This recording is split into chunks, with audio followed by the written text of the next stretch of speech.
Jadi materinya apa hari ini kita? Nanam ya.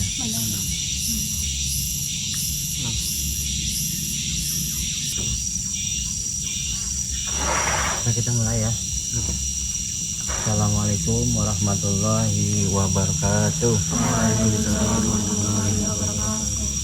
Alhamdulillah, puji dan syukur kita panjatkan kehadirat Allah Subhanahu wa Ta'ala, karena di pagi ini kita diberikannya kesehatan, kemudian diberikannya keberkahan umur, sehingga kita bisa memulai aktivitas kita belajar dan praktek di kebun ini. Materi yang Bapak sampaikan pada hari ini berkenaan dengan menanam ya. Ada yang tahu apa pengertiannya menanam? Kalau kemarin kan kita melakukan pembukaan lahan dan pembersihan lahan. Jadi membersihkan lahan itu kegiatan yang kita lakukan untuk mengendalikan gulma. Gulma kita kendalikan dengan menggunakan peralatan, bisa cangkul, bisa parang, bisa arit ya, fisik, bisa juga secara kimia. Kimia itu penggunaan herbisida untuk mengendalikan daripada gulma tadi itu. Bisa dipahami ya? Nah, kemudian apa yang harus kalian perhatikan pada saat kalian menanam? Jadi menanam itu ya, suatu kegiatan yang kita lakukan. Jadi kegiatan menanam itu meletakkan suatu benih pada suatu tempat yang sudah ada jarak tanamnya. Ya, jadi jarak tanamnya sudah ada. Misalnya kita nanam pisang. Jarak tanam pisang itu sekitar 3 meter kali 5 meter. Jadi jaraknya antar barisan. Jadi ada dalam barisan, ada antar barisan. Nah, kalau misalnya antar barisan, berarti barisan A, barisan B. Nah, jaraknya itu sekitar 5 meter. Tetapi kalau dalam barisan berarti ini ya, jaraknya 3 meter. Paham ya? Antar barisan, dalam barisan. Umpamanya tanaman pisang, berapa jarak tanam yang digunakan? Kita menggunakan jarak antar barisan itu 5 meter, di dalam barisan 3 meter. Sehingga kebutuhan benih itu sekitar 400 sampai dengan 500 pohon 1 hektar. Nah, jadi menanam tadi itu benihnya ada, jarak tanamnya sudah ada, lubang tanamnya juga ada. Ya. Hal yang paling penting di dalam kita menanam itu adalah pembuatan daripada lubang tanam. Kalau kita nanam misalnya seperti pisang, maka dibuatlah galian kurang lebih itu sekitar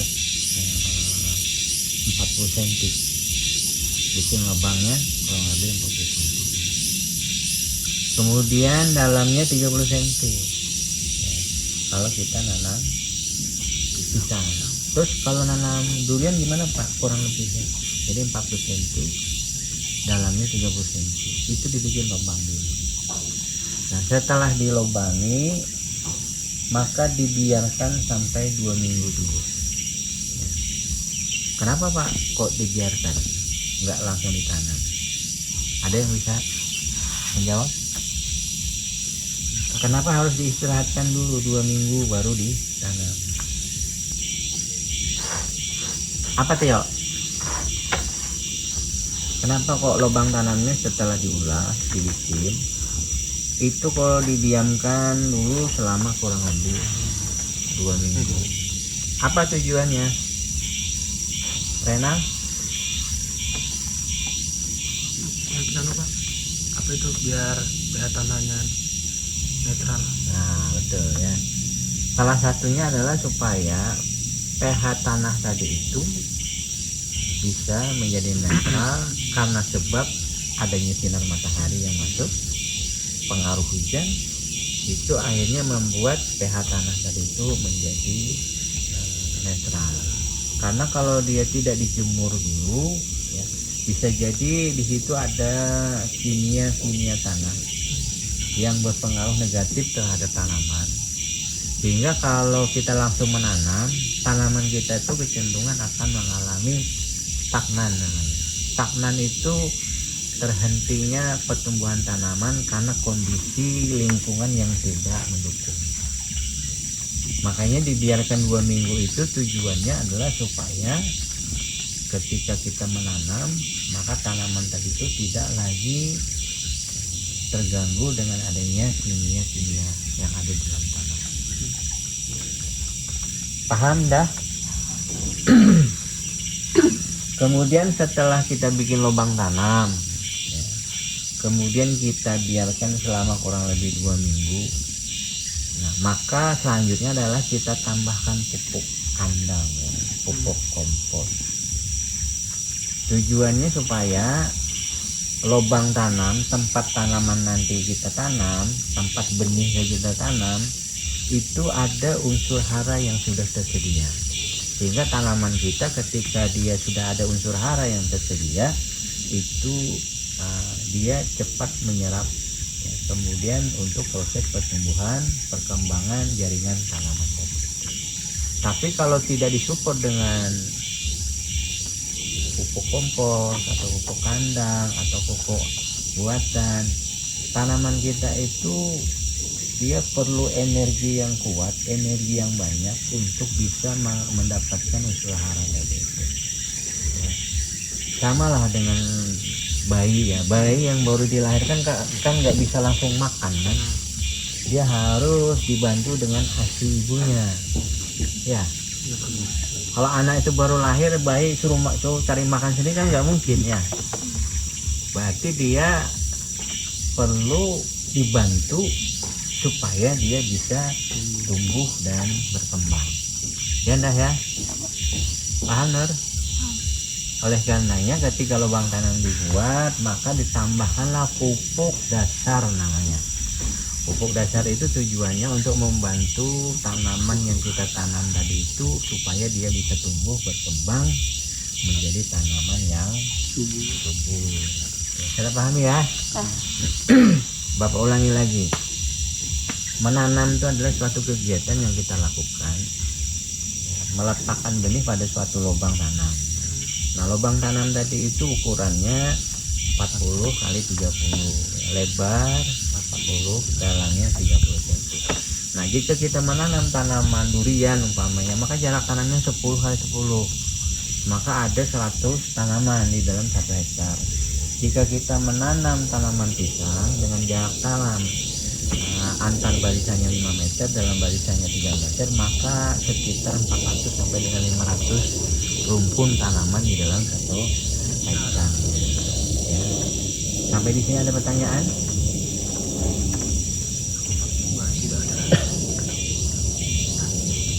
Kalau nggak ada yang tanya, Bapak ajak kalian berhayal dulu bagaimana cara menanam. Bayangkan ada benih, sudah ada lubang tanamnya, sudah ada jarak tanamnya, sudah ada pupuk dasarnya, kemudian kalian melakukan proses penanaman. Dihayalkan, dibayangkan. Kalau tidak ada pertanyaan, dihayalkan, dibayangkan ya.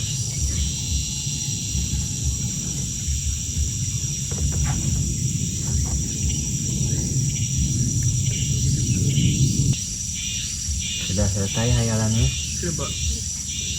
Ulangi lagi hayalannya seperti hayalan yang pertama. Ulangi lagi, coba hayalkan apa yang Bapak sampaikan tadi ya, dari proses awal sampai dengan proses penanaman. Dibayangkan apa yang Bapak sampaikan tadi ya. Sudah? Ya. Bisa menangkap, bisa merekam apa yang Bapak sampaikan ya. Ya. Nah sekarang bapak ingin cerita ya. Jadi Tio, sini Tio, ada sini Tio. Kalian ini adalah orang-orang hebat ya. Dan hidup di zaman yang hebat. Kenapa bapak katakan kalian itu adalah orang-orang hebat? Karena kalian itu terlahir dari keluarga yang membesarkan kalian, merawat kalian dengan kasih sayang orang tua. Pernahkah kalian berpikir itu, sebelum ada kehidupan seperti ini gitu ya, kalian menginginkan saya ingin lahir dari seorang orang tua presiden misalnya, gak pernah berhayal kan, tiba-tiba lahirlah dari seorang bapak dan ibu dari keluarga yang sangat menyayangi kalian ya. Kalau orang tua itu tidak mencintai dan menyayangi kalian, tidak kalian itu sebesar ini ya. Mungkin kalian nanti seperti anak-anak yang gak punya orang tua, tinggalnya gak tentu arah. Inilah bukti bahwasanya kalian itu orang-orang yang beruntung. Jangan berkata, jangan berpikir orang tua itu tidak sayang kepada kalian. Justru hadirnya kalian itu karena kasih sayang mereka. Suatu saat diceritakan ada seorang direktur utama di sebuah perusahaan.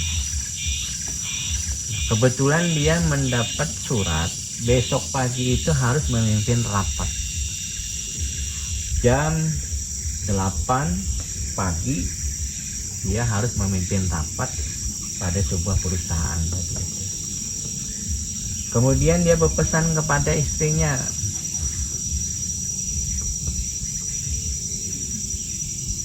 Dek, besok bangunkan saya kalau telat bangunnya, soalnya besok saya harus memimpin rapat. Nah, rupanya dia itu karena capek bekerja ya, tidurnya pulas. Rupanya istrinya kelupaan membangunkan suaminya tadi itu. Nah anak-anaknya itu sudah pergi, bangun jam 4:30 udah bangun pergi sekolah, jadi nggak lihat anaknya. Kemudian dia bangun ternyata sudah jam 8 pagi. Padahal jam 8 pagi itu dia harus memimpin rapat. Harusnya dia bangun jam 5 atau jam setengah 6 minimal seperti itu. Akhirnya dia terbangun jam 8. Kemudian dia kaget, loh kenapa istriku kok nggak membangunkan saya. Dicariinnya, mana istri ini tadi ya. Kemudian ketemulah sama istrinya. Dia bilang gini, kamu kan sudah saya ingatkan, tolong bangunkan saya karena hari ini saya harus ngikutin rapat. Kenapa kamu tidak bangunkan saya? Kata istrinya, Mas minta maaf, saya tadi itu beli sesuatu di warung, keasikan cerita, lupa harus membangunkan Mas. Akhirnya istrinya dimarahin sama suaminya kan, kamu ini memang betul-betul nggak beres. Dipesanin suruh bangun nggak bangunkan. Akhirnya dia bergegas mandi pakai baju ya. Akhirnya pintu itu dibantingnya. Marah dia dengan istrinya, marah dengan kondisi keadaan. Akhirnya dia ambil mobil, disetirnya mobil. Kemudian dia di perjalanan dia berpikir, kalau saya lanjutkan, saya ke kantor, toh orang sudah rapat ya, daripada saya datang terlambat, lebih baik batalkan saja sudah rapat, biarkan ada orang yang menggantikannya. Akhirnya dia berbelok arah, pakai mobil berbelok arah. Di perempatan simpang jalan itu ada warung kopi. Nah, ada warung kopi. Tadi kan kesel ya, kesel bangunnya terlambat, istrinya nggak bangunkan dia, nggak sempat sarapan, pakai baju juga baju yang salah. Nah, jadi semuanya serba amburadul. Karena bangun yang kesiangan itu selalu membuat pikiran kita itu kalut kusut. Apa yang dipikirkan beda dengan apa yang dilakukan. Karena bangunnya kesiangan. Akhirnya dia di perempatan jalan itu dia mampir, ada warung kopi. Akhirnya dia pesan kopi, Mbak, pesan kopi 1 gelas. Akhirnya dibuatkanlah kopi 1 gelas. Kemudian ada kue juga di situ, pisang goreng. Dia pesan pisang goreng 3 biji. Setelah minum kopi, menikmati kopi, tiba-tiba dia melihat ada anak kecil. Anak kecil itu umur sekitar 9 tahun lah. Perempuan. Anak kecil perempuan. Kemudian pandangan si bapak tadi itu tertuju kepada anak kecil tadi jalan. Tiba-tiba di seberang sana itu ada toko kios bunga ya. Namanya orang ngopi kan biasanya banyak ngayal kan, pandangannya itu kemana kan. Tiba-tiba pandangan tadi tertuju kepada seorang anak-anak kecil yang berumur kurang lebih sekitar 9 tahun, seorang anak perempuan. Kemudian tertuju kepada si anak tadi itu, diperhatikan oleh si bapak tadi itu. Anak ini mau kemana? Oh, ternyata dia singgah di warung bunga.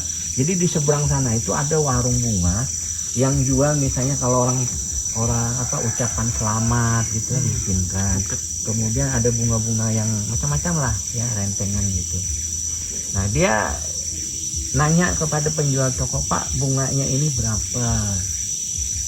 Kata yang punya penjual toko tadi, oh yang ini dek 50.000. Kalau yang ini Pak, kalau itu 100.000.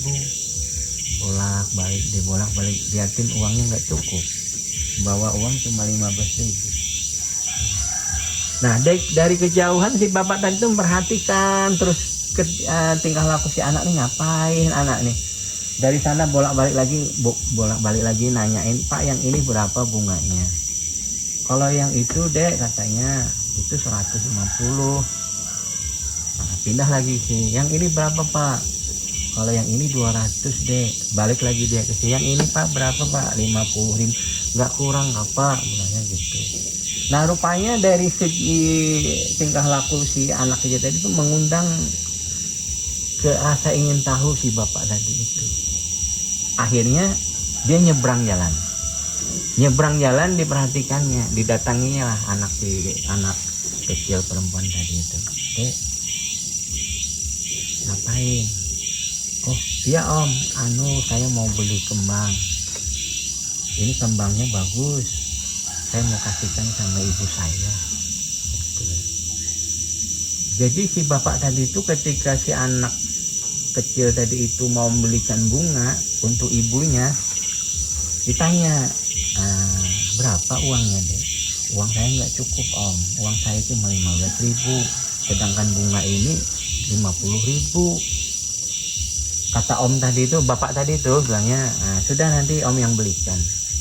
Ya, akhirnya dibelikanlah bunga tadi kepada si anak kecil tadi. Nah, singkat cerita, si bapak tadi itu kembali ngopi. Cuma di pikirannya si bapak tadi, si anak tadi itu mengasihkan bunga ke ibunya. Wah, luar biasa ini. Ya. Nah, akhirnya selesai ngopi, selesai makan, pakai mobil, berjalanlah si bapak tadi itu. Tiba-tiba di depannya itu terlihat si anak kecil tadi itu jalan. Ya. Jalanlah si anak kecil yang perempuan tadi itu. Cuma si bapak tadi tuh ngelihat, loh ini anak kecil tadi itu mau kemana, dia jalan kaki kan sambil menteng bunga gitu ya, bunga yang itu ada beberapa tangkai gitu ya. Nah, terus diikuti sama si bapak tadi itu, mau kemana si anak ini kok jalan kaki gitu ya. Akhirnya sampailah pada suatu jalan itu sepi, hanya ada lorong kurang lebih mungkin 2 meter, jadi masuk ke dalam situ. Akhirnya si bapak tadi itu parkir mobil di depan, dia intip-intip si anak tadi ini mau kemana bawa bunga tadi itu. Berjalan dia akhirnya masuk ke sebuah lorong tempat yang agak sepi. Nah, tiba-tiba setelah masuk kayak tempat lorong itu, berbeloklah si anak. Jadi si bapak tadi itu ngikutin dari belakang, ngikutin. kemana si anak nih tadi. Akhirnya sampai di situ terkaget-kaget si bapak tadi itu melihat si anak tadi itu duduk di pusaran kuburan. Ya. Jadi si anak tadi itu membawa bunga, kemudian duduk di pusaran kuburan. Si bapak tadi kaget, loh, kok kamu kesini membawa bunga? Kamu tadi cerita untuk ibumu. Dijawablah si anak kecil tadi, iya om, ibu saya sebulan yang lalu telah meninggal. Jadi si bapak tadi itu langsung duduk juga di samping si anak kecil tadi itu. Kata si bapak, ibumu meninggal kapan? Sudah sebulan yang lalu om. Sakit apa ibumu? Ibu saya tuh sudah lama sakitnya om, baru meninggal. Terus kenapa hari ini kau belikan kembang? Karena hari ini hari ulang tahun ibu saya. Hari ulang tahun ibu saya. Tidak terasa si bapak tadi itu tertunduk lesu. Artinya melihat bahwasanya si anak kecil ini memperlihatkan betapa kasih sayangnya anaknya itu kepada orang tuanya. Sedangkan si bapak tadi itu bangun tidur marah-marah, ya, istrinya diomeli, berangkat dari rumah banting pintu. Nah, ya. Seketika dia melihat kejadian yang dia amati dengan anak kecil itu, disitulah menetes air mata si bapak tadi. Ternyata selama ini, kata si bapak tadi, saya ini memang menjadi orang yang beruntung, tapi tidak seberuntung anak ini. Karena anak ini kecil tapi dia memiliki kasih sayang kepada orang tuanya. Sementara si bapak tadi itu sibuk kerja, sibuk urusan kantor. Anaknya pergi sekolah dia tidak lihat, dia pulang malam anaknya sudah tidur. Sedangkan si anak kecil tadi itu mempertontonkan suatu keadaan yang dimana dia sangat mencintai, menyayangi orang tuanya. Walaupun orang tuanya itu sudah meninggal, dan dia ingat hari ulang tahun ibunya, dibelikannya kembang, ditaruhnya di makam kuburan ibu. Jadi apa hikmah di balik cerita ini? Sebenarnya Bapak ingin mengingatkan kepada kalian. Kalian itu sebesar ini itu bukan langsung jadi baik langsung sebesar ini. Di situ ada pengorbanan orang tua, kasih sayang orang tua, ya. Jangan berpikir saya itu besar sendiri. Jangan berpikir saya itu bisa seperti ini karena kemampuan kalian sendiri. Tidak. Justru karena kasih sayang orang tua itulah yang menyebabkan kalian bisa sebesar ini. Bisa sampai sekolah saat ini, ya Dik. Kalau orang tua itu tidak menyayangi kalian, tidak seperti ini kondisinya. Makanya Bapak katakan kalian ini orang-orang hebat. Justru yang lebih hebat itu adalah orang tua kalian. Paham Tio?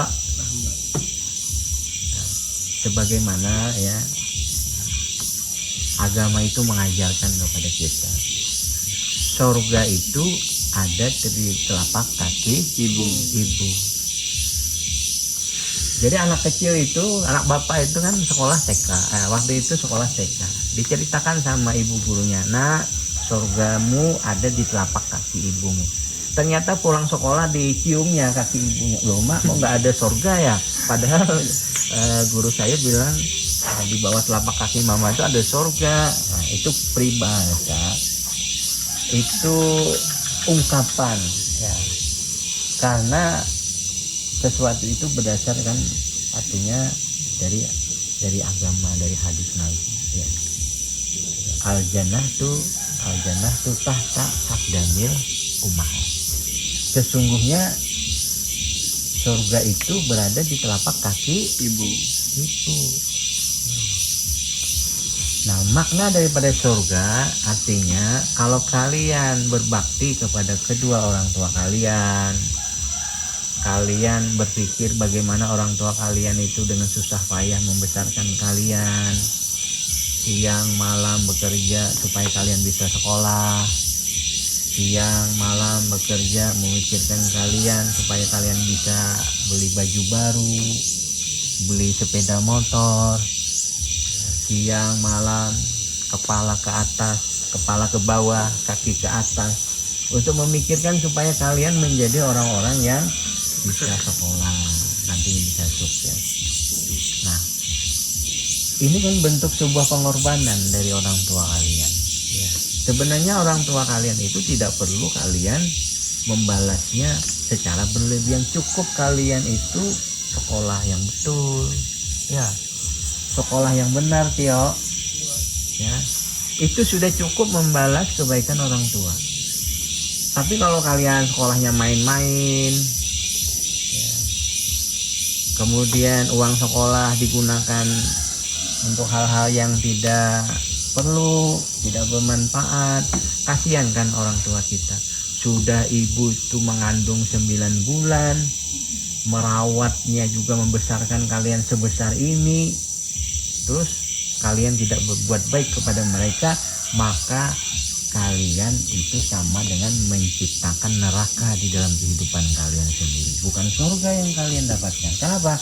Orang tua sudah mengandung 9 bulan, membesarkan sampai dengan saat ini. Berapa banyak pengorbanan yang dilakukan oleh orang tua. Sedangkan kalian tidak ingat pengorbanan itu. Kalian lalai, kalian lupa, kalian berbuat sesuatu yang orang tua itu akhirnya menjadi susah, menderita, menjadi sakit hati. Maka bisa jadi sakit hatinya orang tua kita itu menjadi neraka kehidupan bagi kita. Nauzubillah min dzalik. Nah, oleh karenanya sebenarnya filosofi itu ya artinya apa? Kalau kalian menyenangkan orang tua kalian, kalian mengembirakan orang tua kalian, kalian itu punya niat membahagiakan orang tua kalian, maka Allah akan bahagiakan hidup kalian di dunia sampai di akhirat. Ya, Tio ya. Bisa dipahami, Tio ya? Sayangi orang tua kalian karena mereka masih hidup. Kalau sudah nggak ada, terlambat ya, karena kasih sayang orang tua itu begitu luar biasa. Bisa dipahami, Tio ya? Bisa jadi anak yang baik, bisa menjadi anak yang berbakti. Satu niat, Tio, bahagiakan orang tuamu. Jangan dibuat susah, jangan dibuat menangis, jangan dibuat menderita. Kalau kamu bisa membahagiakan orang tuamu, maka sebenarnya kamu sudah menciptakan surga untuk kehidupanmu di dunia. Ya, dah ya. Mungkin ini sekilas ya, yang bisa Bapak ceritakan berkenaan dengan kehidupan. Jadi di tempat ini kita belajar bukan hanya masalah pertanian, tapi bagaimana kita membangun karakter seorang anak yang baik. Ya. Kalian harus memiliki karakter unggul. Karakter unggul itu harus diciptakan. Nggak bisa dia hadir dengan sendirinya, itu harus dihadirkan. Sehingga kalian nanti bisa menjadi orang-orang yang sukses. Kembali dengan cerita Bapak di awal, kalian ini adalah orang-orang hebat. Tinggal kalian tuh menyadari tidak kalian tuh menjadi orang yang hebat. Ya. Makanya tadi Bapak ajak kalian coba kita menghayal, coba kita melamun. Tapi lamunan kita itu ada sisi makna dalam kehidupan ini. Ya. Karena tidak akan mungkin merubah dunia itu kalau tidak yang kita rubah pertama itu adalah pikiran kita. Dunia tidak akan berubah. Dunia akan tetap seperti ini. Tapi kita akan bisa merubah dunia ketika pikiran dulu yang kita rubah. Jadi kunci kesuksesan orang itu bermula dari dalam dirinya. Bagaimana merubah mindset berpikirnya, menghadapi kehidupan yang sulit ini, menghadapi kehidupan yang serba kompetitif, itu dengan pikiran yang hebat. Bapak contohkan satu. Kalau kalian naik sepeda motor, kalian belum bisa naik sepeda motor. Yang ada di pikiran kalian takut tabrakan, takut jatuh. Maka selamanya kalian tidak akan bisa mengendarai sepeda motor. Karena di dalam pikiran kalian ada ketakutan. Ya. Maka robahlah ketakutan tadi itu dengan sebuah keberanian. Naiki aja sepeda motor. Kalau jatuh ya biar aja jatuh. Iya kan? Paham Tio ya? Rubah pikiranmu, maka dunia akan berubah. Kamu tidak akan bisa merubah dunia kalau tidak memulai merubahnya dari pikiran. Ya dah ya, Nur, rubahlah dunia dengan pikiran. Jadi kalian pasti menjadi orang-orang yang sukses ketika kalian rubah dunia itu dengan pikiran. Orang lain bisa sukses, saya juga bisa sukses. Ya, pikiran dulu.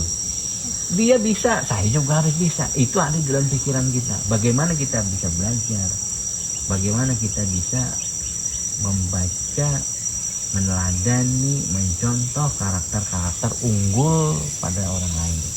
Karena itu adalah bagian daripada proses pembelajaran diri supaya kita bisa merubah dunia sesuai dengan pikiran kita. Paham Tio ya? Kamu harus jadi orang sukses Tio. Niat hari ini kamu kalau jadi orang sukses, orang yang pertama yang harus kamu bahagiakan adalah orang tua. Nah, janji dulu. Kalau saya sukses, maka orang yang pertama kali yang saya bahagiakan adalah Orang tua. ya.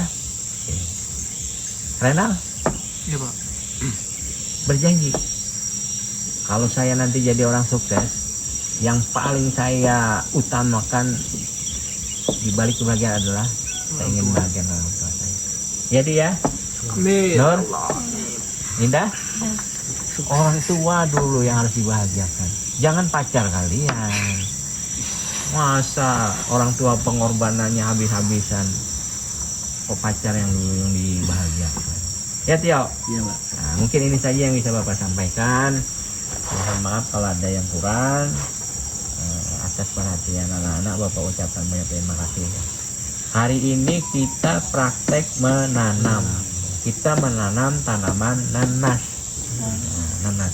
Nanti jarak tanamnya antar barisan 70 dalam barisan 50. Ya. Ada pertanyaan? Kalau tidak ada, kita langsung praktek menanam tanaman nanas. Yang di sebelah sana ada bibit nanasnya ya, benih nanas ya. Yang di sebelah sana, yang akar pohon durian. Nah, di situ nanti satu kalian nanti pakai apa, sarung atau apa tangannya ya biar tidak kena duri. Oh iya. Berkelompok bisa ya kayak kemarin ya. Jadi kelompoknya Indah dengan Renal Adi Pak dia. tukaran, Oh tukaran. Nur sama Adi. Tio tugasnya bersihkan yang mau ditanam Siapa? ya. Targetnya satu kelompok itu 50 tanaman ya, 50 tanaman nanas. 50 tanaman nanas ya. Berarti dua kelompok ada 100 tanaman nanas. Sudah pahami? Bisa dilaksanakan? Bisa. Oke, demikian yang bisa Bapak sampaikan. Bapak akhiri. Wabillahi taufiq wal hidayah. Wassalamualaikum warahmatullahi wabarakatuh. Waalaikumsalam. Alat yang dibawa cangkul, parang, ya meteran ada enggak? Kalau ada enggak meteran di Ya bentar ya. Itu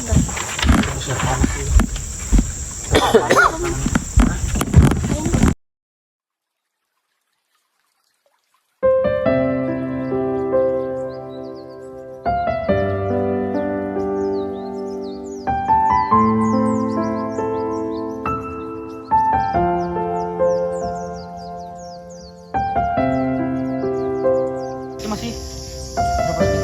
120-an ya. Kapan? Nanti kurang 80. Kan?